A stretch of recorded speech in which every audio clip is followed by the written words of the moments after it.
Super Mario has paved the way for not only platform games, but racing games and party games as well. Naturally, there will be rip-offs along the way. As fans get ready to enjoy Super Mario Party on the Nintendo Switch, let's take a look back at some of the biggest Mario Party rip-offs in video game history. Before we begin, subscribe to TheGamer and ring that bell to join our notification squad so you never miss a video. Without further ado, here are some of the biggest Mario Party rip-offs.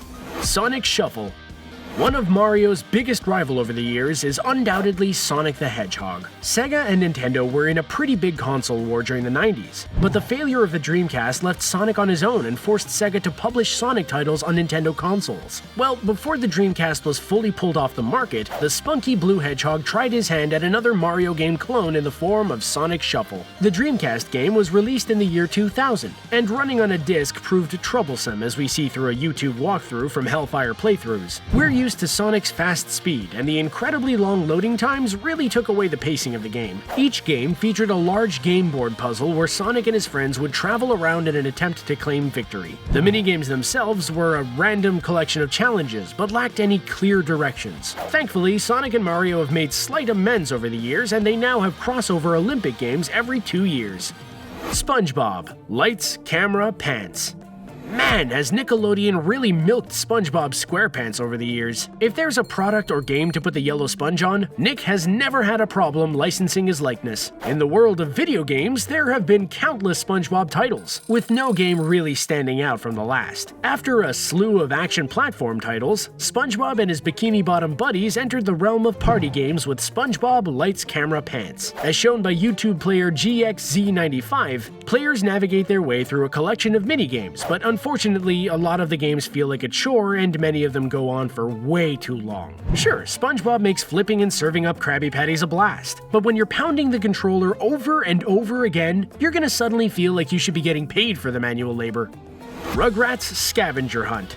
Imagine playing Mario Party, but you only have access to the board game elements and all of the mini-games have been completely removed. Well, this is the premise for Rugrats Scavenger Hunt. Basically, a digital board game which lacks the true heart of Mario Party in the first place. When it comes to Rugrats and video games, there have been some pretty good successes. The first ever Rugrats game for the PS1 featured the true spirit of the show. As shown by YouTuber PAC-MAN100, the N64 release of Rugrats Scavenger Hunt features pretty good graphics for the time and the original voice cast, but lacks any true depth and isn't a very entertaining game. Not only does the game only feature board games without any minigame options, but there are only 3 boards to play in total. We already have more versions of Monopoly than that, and despite limited load times, the pacing of the game seems to move slower than a baby's crawl. While Mario Party was an instant success on the N64, Rugrats Scavenger Hunt couldn't capitalize on the same format. The game feels like Tommy's diaper when it needs to be changed. Chuck E. Cheese's Party Games. Games based off movies and TV shows are often created as ways to encourage children to see those products, and so parents can spend their hard-earned money. In the case of Chuck E. Cheese, any of their games is basically like a long promotion to get kids to come to their restaurant, eat their hearts out, and purchase hundreds of tokens for the arcade. This is exactly the case for the Wii game Chuck E. Cheese's Party Games. Just like the actual businesses, the game is filled with mascot characters guiding you along the way. YouTube user ChiefGamerHD made a walkthrough of the title and a selection of the minigames available on the Wii. Like many games released for the Wii, a majority of the games are all about pointing, moving, and pressing buttons with semi-okay accuracy on the Wiimote. Sure, you can earn unlimited tokens and have some fun with digital tickets, but the tickets really mean nothing, especially when compared to the real thing. There's a lack of a cohesive story mode with the board game aspects, leaving out a huge element that makes Mario such a success. The CROODS, Prehistoric Party. Typically, when a game is based off of a new animation movie, some third-rate video game studio will do an adaptation of the story, hire semi-similar sounding voice actors, and cobble together some type of action platformer that really has nothing to do with the actual movie. At least the CROODS tried something a little different with their release of Prehistoric Party back in 2013. Released on the Wii and Wii U, the title captures our feelings perfectly while playing. The graphics are nothing like the actual movie. Watching gameplay from YouTuber Wishing to Call doesn't really make you want to try the game out either. The goal of the board game challenges is to collect as many shells as possible, but the game feels like an empty shell. There's no satisfaction in winning, and the controls have been known to be unresponsive on both the Wii and Wii U. Basically, players will feel like cavemen as they aimlessly pound on buttons in an attempt to get some of these minigames to work. If you're playing party games on the Wii, there's truly only one option: Mario Party 9. Mario Party 8 was also a Wii release, but Mario Party 9 really takes advantage of the motion controls and the whole board game concept. Crash Boom Bang.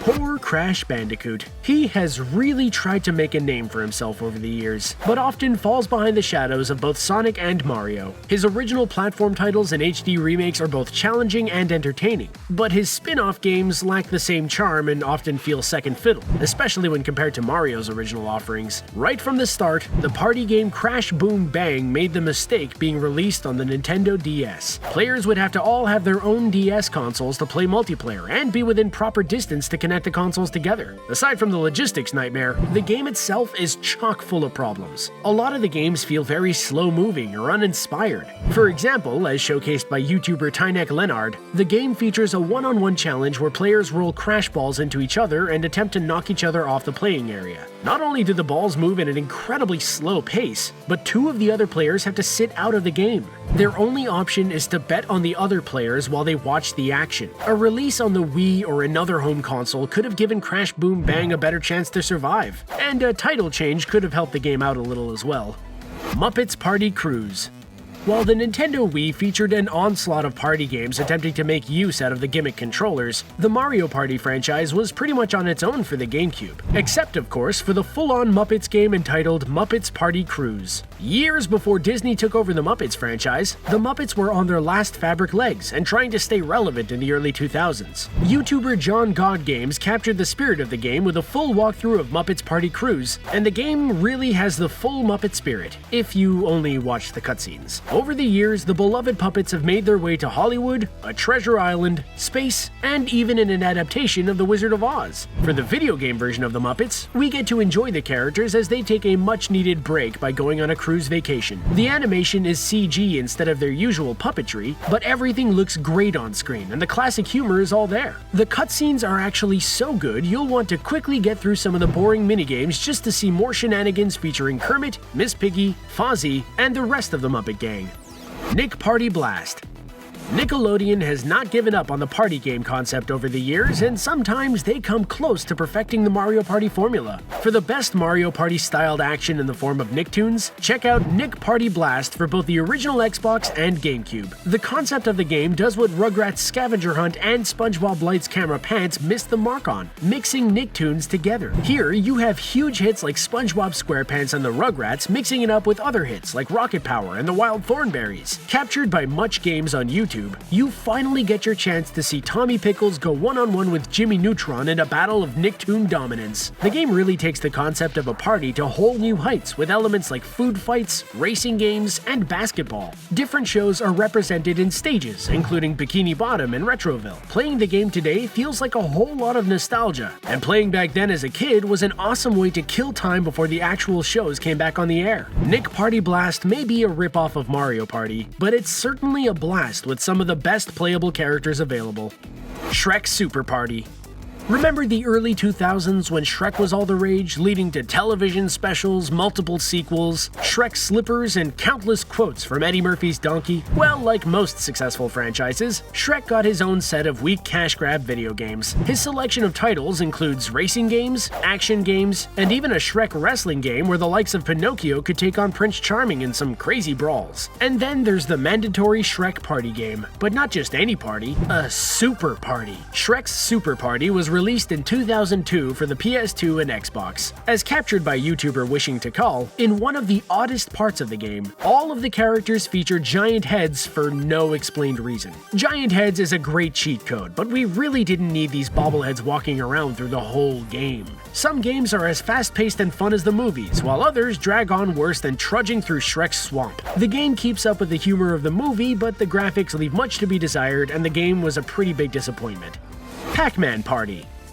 Pac-Man was hitting arcades well before Mario devoured his first mushroom, but the yellow circular hero and his ghost enemies were better off sticking to the 2D grid in the arcade classic. Over the years, the Pac-Man character has attempted a number of 3D revivals, but the games are nothing more than a play on nostalgia and don't offer the same great elements as both the original and Ms. Pac-Man sequel. Then there's the attempt to turn Pac-Man into a multiplayer extravaganza with Pac-Man Party on the Wii. With 2 Mario parties on the Wii, there's really no reason to branch out and try others. But YouTuber Roberto LPDX gives it a go with his walkthrough of the game. A big selling point of Pac-Man Party was the 50+ mini-games included, but many of them are quick, pointless, and don't accurately use the Wii motion controls. The true secret gem of the game is the classic arcade mode. You'll find yourself ignoring any of the party game elements to go on and play the original versions of Pac-Man, Dig Dug, and Galaga. Of course, the full version of the game probably isn't worth the cost of the classic, but we're pretty sure you could find a copy for less than $5 at a local flea market. There you have it. What game is the biggest ripoff? Are you looking forward to Super Mario Party? Let us know in the comments section below. And don't forget to subscribe to The Gamer for more videos like this one. Thanks for watching!